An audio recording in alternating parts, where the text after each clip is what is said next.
everybody. So a lot of people are asking me to do a review of the DRZ, but I will give my thoughts on it. I already kind of have done, but I haven't in one video, so let's go through it. I fucking love it. It is so much fun. Seriously. It's not the quickest bike in the world. It's quick, but it runs out of legs in around the 100 mile an hour mark, 90 mile, 100 mile an hour mark, depending on the conditions. But for normal everyday road use, it's brilliant because it's so nippy. I mean, yeah, you can change the gearing and all this, get more top end, but then you lose a bit of bottom end, blah, blah, blah.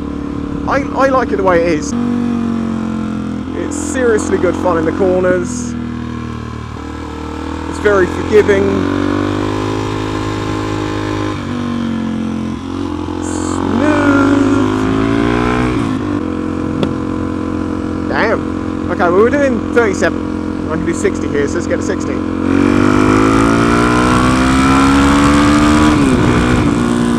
Okay, there we go. The insurance isn't too bad. Parts availability isn't too bad, but it can be tricky from the looks of it. What else is there? Fuel economy, about 50 miles to the gallon maybe. Depends how you're riding. It isn't one for massively long trips, I don't feel. You know, it'll do 70, it'll do faster than 70, and it'll be happy-ish around that mark, but it's more happy around 60. If you were doing non-dual carriageways, you know, these sorts of roads, yeah, you're fine all day long. You can sit there and cruise. But if you get onto the tight, twisty stuff, that's when it starts getting really good fun. Obviously, having the ability on an SM to be able to just ride over anything, amazing. It's got fully adjustable suspension.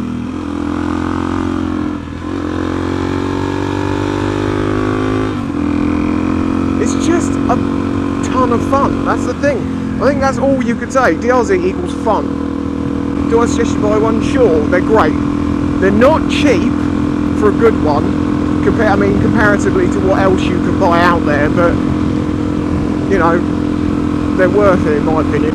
If I had the option to swap it in for something else, I wouldn't do it. Because, yeah, okay, I wouldn't mind having something like a 600 that had a bit more legs for longer distance, and continuous stuff. But I wouldn't want to give this up. And of course it sounds amazing.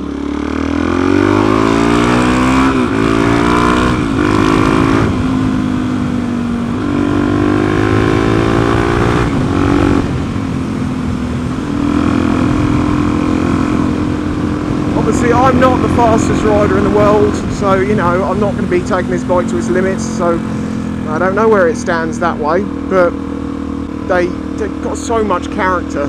They are a bit scary at times because they like to make weird noises. The engines are very mechanically noisy, so every now and then you're like, what the hell was that? And actually, everything was fine.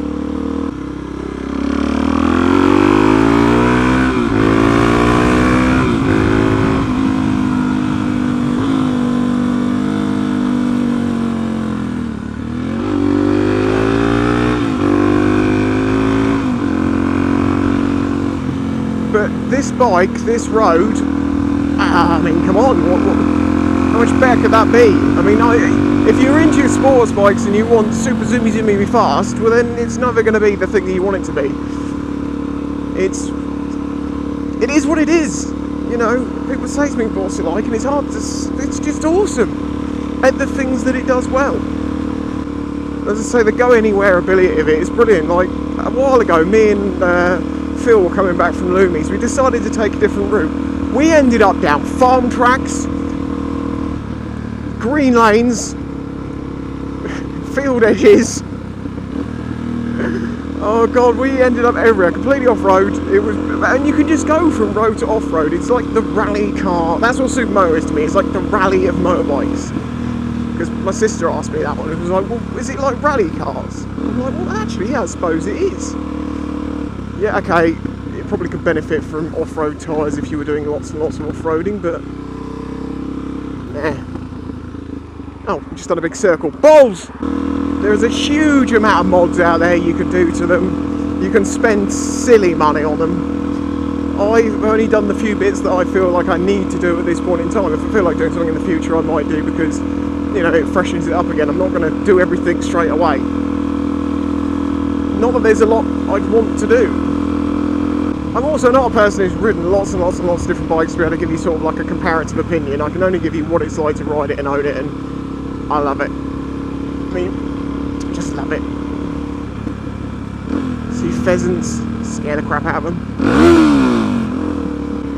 I don't have any complaints. I really don't. Can I think of anything about it I don't like? Well, I'm not massively keen on the mirrors, but the thing about mirrors I've noticed is there's this one ratio that seems to be universal. The uglier a mirror, the better it works. If they look nice, they don't work. If they do work, they look like fucking barn doors. They're not 10 a penny on the roads. In fact, I've only seen a couple of other DRZs while riding this. Car. Yeah. I think we'll go up here.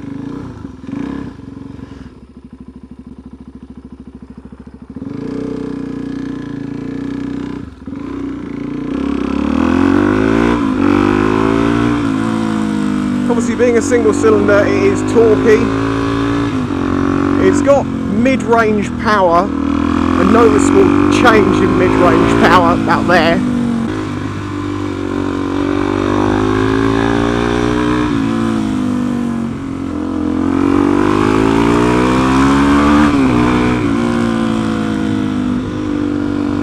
The toolkit that comes on it, which you may have seen in the reveal video I did for this bike, but if you look into them, you're going to see them on the toolkit. It's on the back.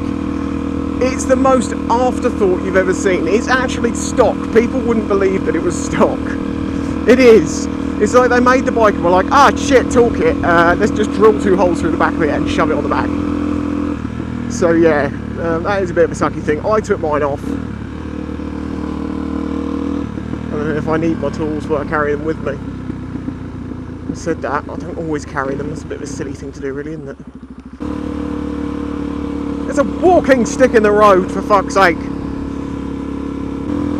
There is one other thing to note, which is if you put a decent exhaust on it, be used to being a noisy bastard, because they are loud. And if you drive home late at night, you can feel like a bit of a penis.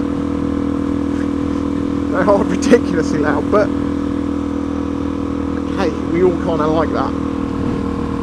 It feels like it could have a 6th gear. It's only got 5 gears. So it feels like it could have one, but it doesn't.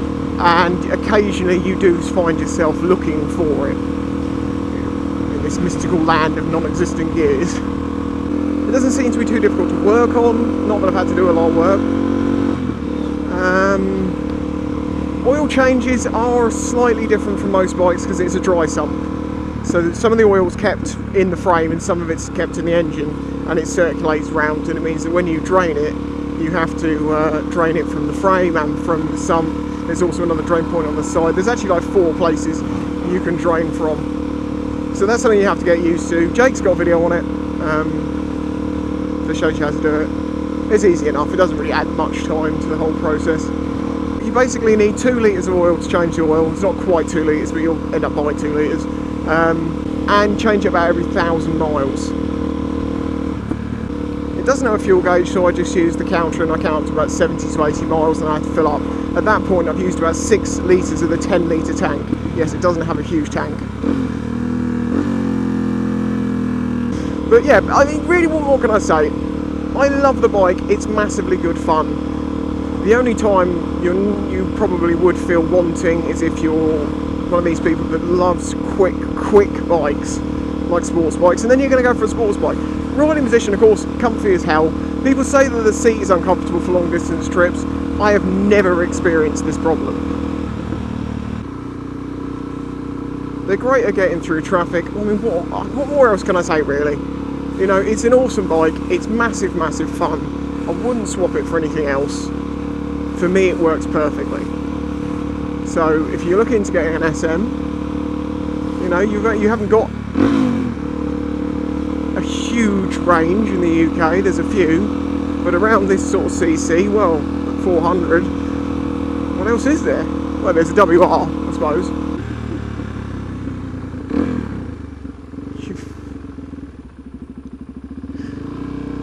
Your mother did not teach you well. I don't know what else I can say. I love the thing. There you go. I'll catch you next time.